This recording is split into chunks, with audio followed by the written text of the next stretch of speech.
আসসালামু আলাইকুম ওয়া রাহমাতুল্লাহি ওয়া বারাকাতুহু।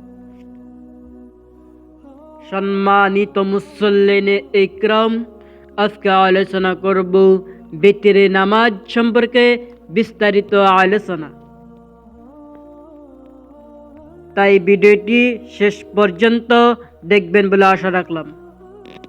বিতরে সালাত আদায়ের কয়েকটি পদ্ধতি রহিয়াছে, তার মধ্যে তিনটি পদ্ধতি নির্মে আলোচনা করা হলো।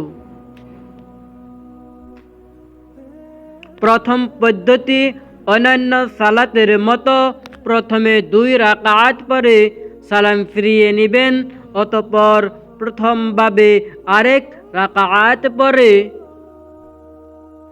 রুকু আগে বা পরে দোয়ায়ে কুন্নুত পরে সিজদার শেষে আবার বসে সালাম ফিরাবেন। তবে দোয়ায়ে কুন্নুত পড়ার আগে আল্লাহু আকবার বলা ও তাকবীরে তাহরিমার মতো 2 হাত উঠানো কোনো বিধান নেই। দ্বিতীয় পদ্ধতি অন্যান্য নামাজের মতোই প্রথম ও দ্বিতীয় রাকাত পড়বেন, তবে দ্বিতীয় রাকাতের পর তাশাহুদের জন্য না বসে সরাসরি দাঁড়িয়ে যাবেন। তৃতীয় রাকাত কেরাত পাঠের শেষে দোয়ায়ে কুন্নুত পরে রুকুতে চলে যাবেন, অথবা কেরাত পাঠের পর রুকু দিয়ে আবার উঠে সোজা হয়ে দাঁড়িয়ে দোয়ায়ে কুন্নুত পড়বেন। একেবারে সিজদায় চলে যাবেন, শুধুমাত্র তৃতীয় রাকাতের পর বসবেন এবং আত্তাহিয়াতু ও দোয়ে মাসরা পরে সালাম ফিরিয়ে নেবেন। এখানে ও দোয়ায়ে কুন্নুতের শুরুতে আল্লাহু আকবার বলে 2 হাত উঠানো কোনো নিয়ম নেই। হযরত আয়েশা সিদ্দিকা রাদিয়াল্লাহু তাআলা আনহা বলিয়াছেন, রাসূলুল্লাহ সাল্লাল্লাহু আলাইহি ওয়াসাল্লাম 3 রাকাতের বিতরে সালাত আদায় করতেন, এর মাঝে তাশাহুদের জন্য বসতেন না।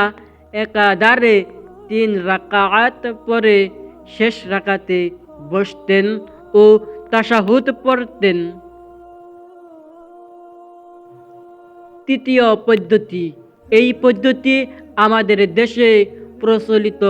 এই পদ্ধতিতে অন্যান্য ফরজ নামাজের ন্যায় 2 রাকাত নামাজ পড়ে প্রথম বৈঠকে বসে তাশাহুদ পড়া, তারপর তৃতীয় রাকাত পড়ার জন্য উঠে সূরায়ে ফাতিহার সঙ্গে অন্য কোনো সূরা বা আয়াত মিলানো, কিরাআত সূরা বা অন্য আয়াত মিলানোর পর শেষ করা। তাকবীর বলে 2 হাত কান পর্যন্ত উঠিয়ে তাকবীরে তাহরিমার মতো হাত বাঁধিতে হয়। তারপর নিঃসন্দেহে দোয়ায়ে কুন্নুত পড়া। দোয়ায়ে কুন্নুত পরে পূর্বের ন্যায় রুকু সিজদা, পর শেষে তাশাহুদ, দরুদ ও দোয়ে মাসুরা পরে সালাম ফিরানোর মাধ্যমে বিতরে নামাজ সমাপ্ত করবেন। আপনাদের যদি ভিডিওটি ভালো লাগে অবশ্যই লাইক দিয়ে আমাদেরকে জানাবেন বলে আমরা আশা রাখলাম। এখানে আমাদের ভিডিওটি শেষ। সুস্থ থাকুন, সুস্থ আছি।